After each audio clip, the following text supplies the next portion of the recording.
ఆయన 2 వైసీపీ పాలనలో అవినీతి లేదు. అవినీతి నిరోధక శాఖ టోల్ ఫ్రీ నెంబర్ ఇస్తే 4 సంవత్సరాల్లో 8 లక్షల కంప్లైంట్స్ ఫిర్యాదులు వెళ్ళినాయి. 2 లక్షలు ఫిర్యాదులు ఓన్లీ వారి మంత్రివర్గం సిబ్బంది మీదే. ఇంకో 4 లక్షలు వారి ఎమ్మెల్యేల మీద ఎమ్మెల్సీల మీద.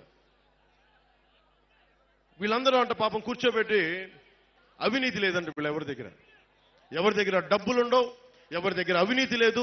మరి అవినీతి లేకపోతే ఈ రోజున జగన్ని ఎందుకు ప్రజలందరూ వెనక్కి పంపించాలని చూస్తూ ఉన్నారు? మీరు ఆలోచించండి. జగన్ దగ్గర అవినీతి లేదని మీరు అందరూ అనుకుంటున్నారా? మీరు ఒకసారి ఆలోచించండి. జగన్ సత్యపురుషుడు. మీరు శ్రీపాద శ్రీవల్లభుడు వెలిసిన నేల ఇది, శక్తిపీఠం వెలిసిన నేల ఇది, పీఠికాపురం ఇది. ఈ నేల నుంచి మిమ్మల్ని అడుగుతున్నాను, జగన్ అవినీతి చేయలేదని మీరు గుండెల మీద వేసుకొని చెప్పగలరా? ఇక్కడ దొయ్యలేదని మీరు చెప్పగలరా?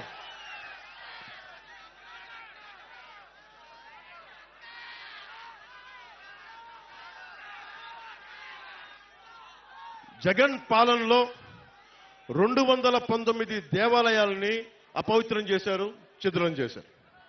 మొట్టమొదట స్టార్ట్ అయింది, మనం మర్చిపోకూడదు. అది పిఠాపురంలోనే మొదలైంది. ఆ రోజున కరోనా సమయంలో నేను ఒకటే పెద్ద ఎక్కువ మాట్లాడాలి. నేను ఎందుకు దేవాలయాల గురించి కానీ, మస్జిదుల గురించి కానీ, చర్చిల గురించి కానీ సున్నితమైన అంశాలు ఇవి చాలా సున్నితంగా మాట్లాడతాను. నేను అది ఎందుకు మాట్లాడతానంటే తప్పు చేసిన వాడికి శిక్ష పడాలి. జగన్ 219 ఆలయాలు, వారి నాయకులు వస్తే ఒకటే అడగండి అమ్మా. వంగ గీత గారు వస్తే ఒకటే అడగండి. 219 ఆలయాలని ధ్వంసం చేశారు కదా, అపవిత్రం చేశారు కదా, ఎంతమంది దోషుల్ని పట్టుకున్నారని అడగండి. అలాగే మనకి పిఠాపురంలో ఇక్కడికి దేవాలయాలని, విగ్రహాలని అపవిత్రం చేస్తే ఆ దోషుల్ని ఎందుకు పట్టుకోలేదని కూడా అడగండి. మనకి కాకినాడలో శివాలయంలో ఈ మధ్యనే పూజారిని వైసీపీ నాయకుడు అనుచరుడు, ఆ మాఫియా డాన్ అనుచరుడు శివాలయం పూజారిని, అర్చక సమాజాన్ని చొక్కా పట్టుకొని కొట్టారు. మొత్తం పాపం ఆ కండువా తీసుకొని చాలా ఇబ్బంది, భక్తులు చూస్తుండగా కొట్టారు.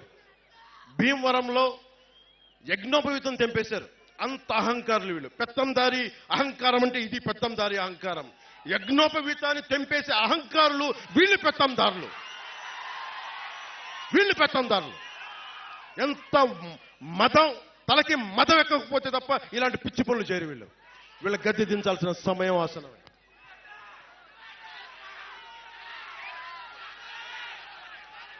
ఏ స్థాయికి వెళ్ళిపోయారంటే ఈ రోజున వేమూరు నియోజకవర్గంలో పార్టీల కోసం వచ్చే మా కూటమికి నిలబెట్టడానికి మద్దతు కోసం వచ్చిన ఎన్ఆర్ఐల్ని మీరు కూటమి కోసం మీరు ప్రచారం చేస్తే మిమ్మల్ని వెనక్కి వెళ్ళనివ్వం, మీ మీద కేసులు పెడతామని బెదిరిస్తా ఉన్నారు. వాళ్ళు పిఠాపురం కాదు, ఆంధ్రాలో ఎక్కడికి వెళ్ళా రమ్మని చెప్తాం, తరిమి కొడతాం ఇలాంటి పిచ్చి మాటలు మాట్లాడితే ఒక్కొక్కరు.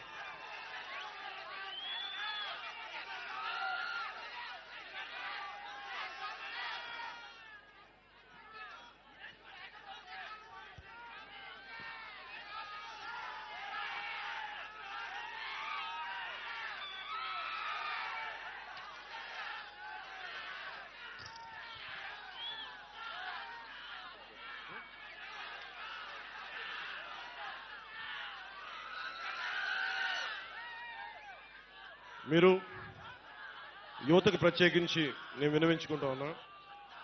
ఇప్పుడు కాకినాడ పోర్టు ఉంది, మీకైనా డబ్బులు కావాలంటే, సరదాగా డబ్బులు కావాలి మీ అందరికీ. లేదు, కాకినాడ పోర్టులో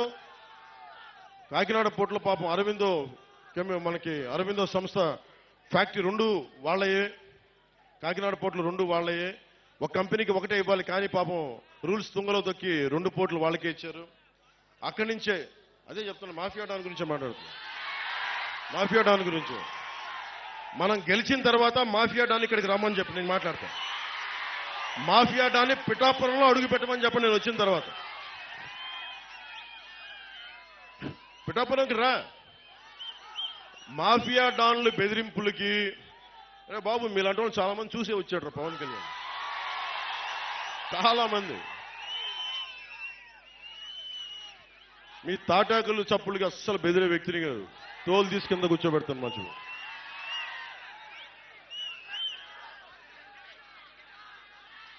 ముఖ్యంగా కాకినాడ సీపోర్ట్ ఏమైందంటే అక్కడ పోర్టు అది ఒక డీజిల్ మాఫియాకి హబ్